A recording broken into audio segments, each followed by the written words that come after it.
एक तरफ जहां बटेंगे तो कटेंगे वाले बयान पर सियासी घमासान मचा हुआ है।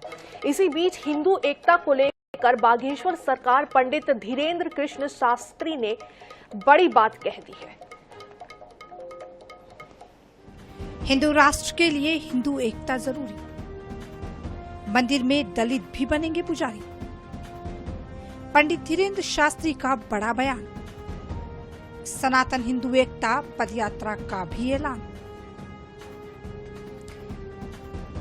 पंडित धीरेन्द्र शास्त्री 21 नवंबर से 29 नवंबर तक सनातन हिंदू एकता पदयात्रा निकालने जा रहे हैं। यह पदयात्रा बागेश्वर धाम से रामराजा सरकार की नगरी ओरछा तक जाएगी। इसमें पहले दिन जगत गुरु रामभद्राचार्य भी मौजूद रहेंगे। पंडित धीरेन्द्र शास्त्री के मुताबिक हिंदू धर्म में जात पात को खत्म करने को लेकर इस पदयात्रा को निकाला जा रहा है।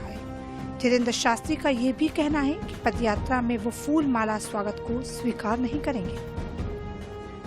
मिटाने के लिए, भेदभाव दूर करने के लिए, भारत का सबसे बड़ा कैंसर का जहर है जात पात, उस रोग से भारत को मुक्त करने के लिए हमें ठाना है। हमारा मिशन है, हमारा संकल्प है, हमारा विजन है।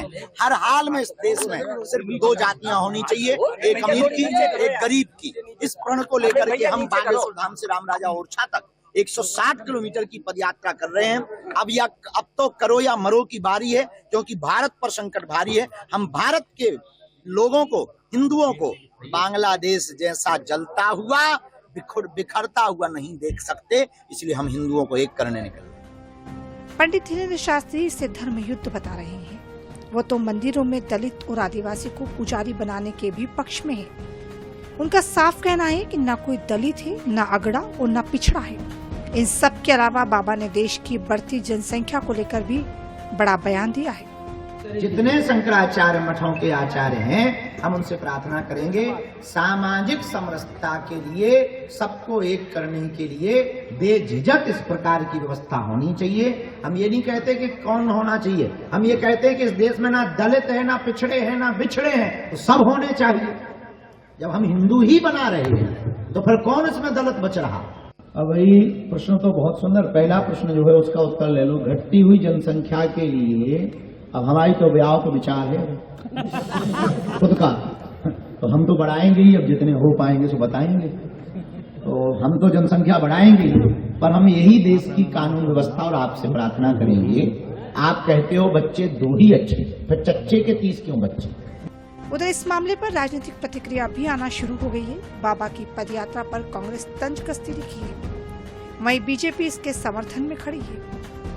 हम धीरेन्द्र शास्त्री जी से ये निवेदन करना चाहते हैं कि जब वो यात्रा निकालें तो महंगाई की मार हिंदुओं पर हो रही है उसकी चर्चा करें, हिंदुओं को नौकरी नहीं मिल रही है उसकी चर्चा करें, और हिंदुओं ने बीजेपी की सरकार इतनी बार बनाई है तो बीजेपी की सरकार से ये आग्रह करें कि रेल के टिकट जो महंगे हुए हैं हिंदुओं को 50% सब्सिडी दी जाए।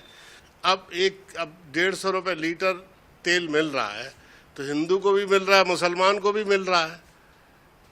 तो जब दुख दोनों भोग रहे हैं और सुख बीजेपी के लोग भोग रहे हैं। पंडित धीरेन्द्र कृष्ण शास्त्री जी समाज के एक प्रबुद्ध और प्रतिष्ठित संत हैं। करोड़ों लोगों की आस्था उनके साथ जुड़ी हुई है। बागेश्वर धाम पीठ के वो पीठाधीश्वर हैं, तो स्वाभाविक तौर पर अगर उनकी भावना जनता के साथ जुड़ रही है तो इसका स्वागत होना चाहिए। यह कोई राजनीतिक विषय नहीं है। पूरे देश में जिस प्रकार की आज सनातन के भीतर आकांक्षा है, प्रधानमंत्री जी के नेतृत्व में विकास और विरासत की जो राजनीति हमने शुरू की है, उसमें लगातार एक हमारा आध्यात्मिक दृष्टिकोण रहा है। देश में इस वक्त एकता का नारा खूब बुलंद किया जा रहा है।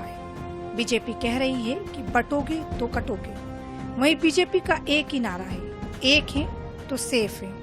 कांग्रेस कह रही है पढ़ेंगे तो बढ़ेंगे। और इधर बाबा बागेश्वर हिंदू राष्ट्र के लिए हिंदू एकता पदयात्रा निकाल रहे हैं, जात पात को मिटाने की अलग जगा रहे हैं। विनोद मिश्रा, INS 24/7 छतरपुर।